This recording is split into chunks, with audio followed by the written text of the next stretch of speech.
Well, as we've mentioned, it's back to school season. And for some students, that can bring pressure to really keep up with the latest trends. Take a look. Pricey makeup, puffer jackets, and a ton of different water tumblers. These are just some trends that teenagers are following nowadays. For some, they're fun, but for others, they're exhausting. We went to downtown Vancouver to talk to some students. Here's what they had to say. What kind of trends are you following? I just like casual, like wearing a hoodie with sweatpants. Yeah. I feel like it's like really comfortable. Yeah, the fall clothes. Fall clothes are super cute. A lot of 90s wear, so I think that's coming back into fashion. Like all the baggy clothing and a lot of 90s streetwear.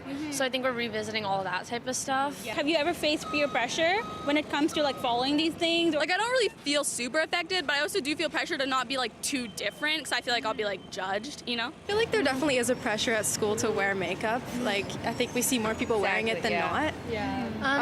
There's definitely like more popular brands as well. Definitely. And I think social media also makes you want to do it just because I feel like there's a lot of different skin textures and stuff, so you want to like cover up or you want to like have a really like flawless face. I think it affects a lot of people, like peer pressure or, you know, like spending a lot of money on fashion, which is a very big complication these days.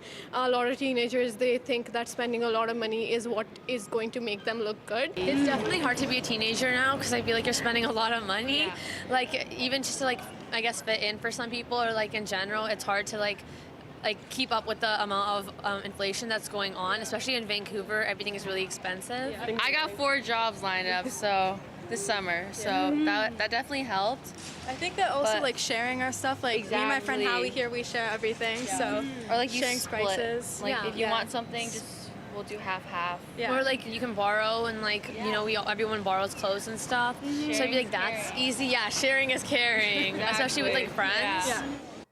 Now, to take a further look at how back-to-school pressures impact kids and parents, we're now joined by Dr. Shimi Kang, a psychiatrist, a founder of Future Ready Minds, and the author of The Dolphin Parent. Shimi, you know, we heard from some of these kids here, but what are some of the common pressures kids are facing as they head back to school? And again, how does this impact self-esteem and mental health? Thanks, Vineet. I think the youth that you had just now really summarized a lot of the pressures. And right now, 60% of Canadians are living paycheck to paycheck. So finances is really big, and the pressure to buy new things. We are living in a consumer-driven culture. Social media makes that worse. There's a rise of perfectionism that's attached to that. So I'd say that's definitely that big one, is keeping up. Also in BC, we are seeing cell phone restrictions for the first time on a global scale or provincial scale. That's a big change for families and parents and teachers, and people are adjusting to that. And then just a lot happening this year. There's a lot in the news. There's still 2 wars happening. There's all kinds of conversations that need to be had or haven't been had. So I think it's going to be a challenging school year, as also we're in a political season as well. And, you know, when students are looking at their phones or kids are going on TikTok or Instagram, we see a lot of that social media influence. How do you think that's amplified the issue? Right. So we know that social media is designed to be addictive, first of all. So there's no doubt that it's designed to capture the attention, and young people are particularly prone to it. So they may think they're just looking at the latest lipstick or running shoes. Next thing you know, they're bombarded with advertisements and more of the same.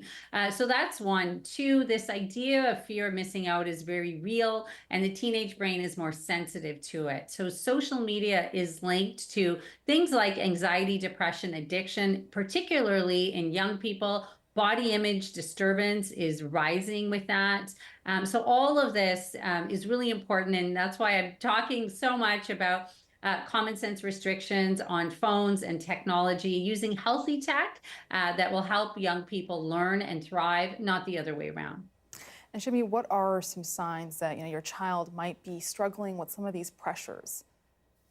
Right. So young people, we generally, majority, should love school. We are social beings. There's social friends and learning environment, but we're seeing more and more school refusal. So that's the big sign. It's school refusal. Also, if they're not interested in participating, if they're there, so clubs and sports and the extracurriculars, a lot often feeling withdrawn from the whole school environment. Now, of course, we have to make sure the school environment feels safe because cyberbullying and bullying is also an issue. So all of those are signs that parents and teachers can look out for. And also the academic pressure. We have to remember it's been a long summer, and sometimes for many children, especially those with neurodiversity, it might be more hard for them to just jump right back in. And do you have any other tips for parents and children who might be overwhelmed? Yeah, so routine, regular sleep, routine, regular exercise, getting some routine established if you haven't already. Now's the week to do it. Moving your body, getting off the screens, all of those kind of common sense, self-care, healthy lifestyle pieces. On the other end, really look for the positive.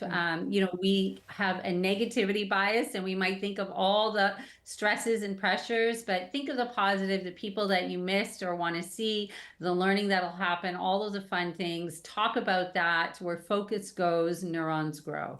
All right, thank you so much. That's Dr. Shimi Kang, a psychiatrist and founder of Future Ready Minds and the author of The Dolphin Parent.